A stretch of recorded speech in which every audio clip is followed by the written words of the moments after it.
Written by Jeff Robinson, Casey Twenter, and William H. Macy, Rudderless is an American musical film. Macy, an American actor, director, and screenwriter who is best known for Fargo, Jurassic Park 3, and the US version of Shameless, directed the feature in his directorial debut. The film stars Billy Crudup and Anton Yelchin as lead roles, as well as Felicity Huffman, Lawrence Fishburne, and Selena Gomez. Rudderless begins with an introduction to a musically inclined university student, Josh, played by Miles Heiser, who is in the middle of making recordings of his music from his dorm room. Next we see his father, Sam, played by Billy Crudup, who is a prestigious advertising executive. He has just finished closing a deal and wants to take his son out for lunch, but he eventually gets stood up, and for reasons far more complex than just going to class. Between ending the call with his son and waiting at the restaurant alone, there has been a shooting at his son's university library, and it is clear that Josh did not make it. After the sudden death of his son, Sam's life begins to fall apart rapidly, and with the 2-year timestamp, Sam is now living off the grid on a docked sailboat, where he wastes away his days being a certified jerk to the public, drowning in alcohol and renovating old homes. When Sam's ex-wife chases him down and bestows upon him a box filled with his son's demo tapes, lyrics, guitar, and amp, Sam's wounds are reopened just like that. His days then become filled with the task of coping with his dead son's memory, as well as undertaking the duty of learning each of his son's songs. Eventually, Sam musters up the courage to perform one of the songs at a local bar, and his musical debut catches the attention of one onlooker in particular, Quentin, played by the late Anton Yelchin. Soon enough, the unlikely duo cross paths and form a rock band that, in turn, serves more than just a Saturday night outing, but rather a reason to live in both of their aimless and challenging lives. Within the first 5 minutes of this film, audiences are already sent reeling by the sudden death of Josh, and it hits us just as hard as it hits Sam. We only have just met this character and he is already ripped away, leaving us to comprehend the senselessness of the loss, and maybe for a tad too long. While a look into such a taboo headlining topic is already risky in of itself, the film just about loses its way as it proceeds to invite us into Sam's daily life once his son is gone, doing it in such a way that it almost feels like an overly long introduction. We see Sam at work, and on his boat, and on his boat some more. Granted, he does have a conversation or two with this strange neighbor whom he doesn't really like. You say there, Allard. It's a laird. But it does feel as though we are only onlookers to an uneventful afternoon. And after such a tragic and realistic death, the film starts to seem a tad cliche and misguided. However, it does pick up as a result of the music and the acting.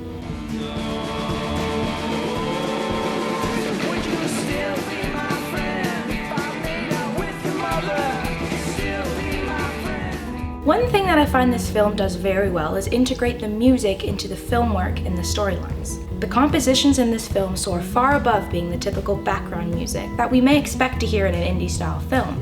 Every song, riff, and note in this movie has such an immense connection to the characters, and they're placed in the scenes with a clear intention. Whether it is a performance sequence, a plot advancer, or a fun transition aid,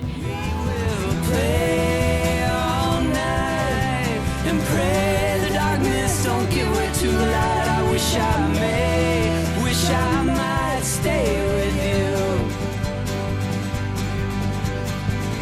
Come with me, I'm yours for the taking.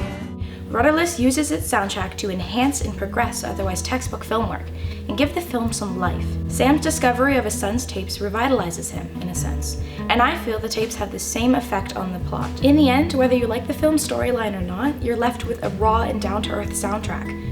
Really, it's a 2-for-1 deal.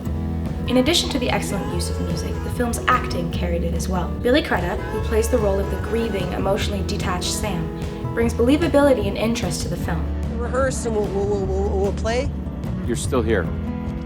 Even during the uneventful beginning, Crudup's delivery and overall manner is absolutely excellent. His quick remarks, absent-minded air, and blunt tone really do reflect a man who has no substance left and nothing to live for. It is so strikingly different from the man that we are originally introduced to, mentally, physically, and emotionally, and even more the man Sam becomes as time passes. He is even so different from the character of Quentin, played by the late Anton Yelchin, like any dynamic duo in film. Sam and Quentin are exact opposites of each other. Quentin is loud, ambitious, persistent, and anxious, while Sam is anything but. Quentin, there are 14 people in the audience, and 10 of them are performers. And while Yelchin's delivery of Quentin can become a bit much at times, they serve to bring out the best in one another, and also a laugh or two for the audience, which is much, much needed comedic relief. I'm too old to start a band. Start a band? No, I don't. We're not. I don't want to start a band. I just think a little bass would make us sound better. Can we go? Yeah. Between jam sessions, rising confidence and success, and the development of some type of father-son bond, Sam and Quentin are a joy, yet emotionally difficult to watch interact and grow on screen. Even as the duo becomes a trio, and then a quartet, and runs into some problems that could take them all back to the start, audiences become engaged in the drama unfolding on screen. So much so that the twist that comes about 2/3 through the movie is completely unseen. And whether you liked how they handled the twist or not, I personally found it was interesting to see the film in a whole new light. Everything seems to fit together in one way or another, and by the end, I found myself with a sense of genuine satisfaction, which is exactly what any film story arc should do.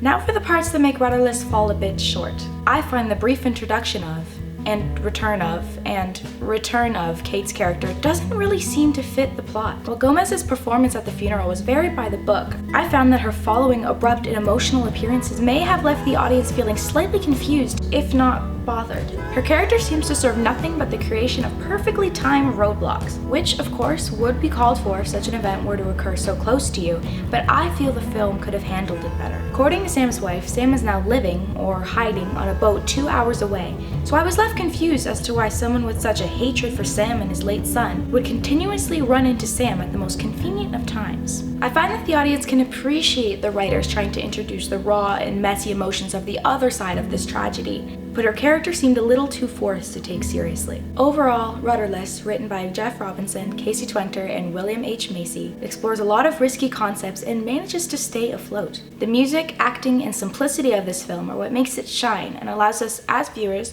to accept the reality of Sam's world. Rudderless is most definitely a film to see, and I would give it a 3.7 out of 5.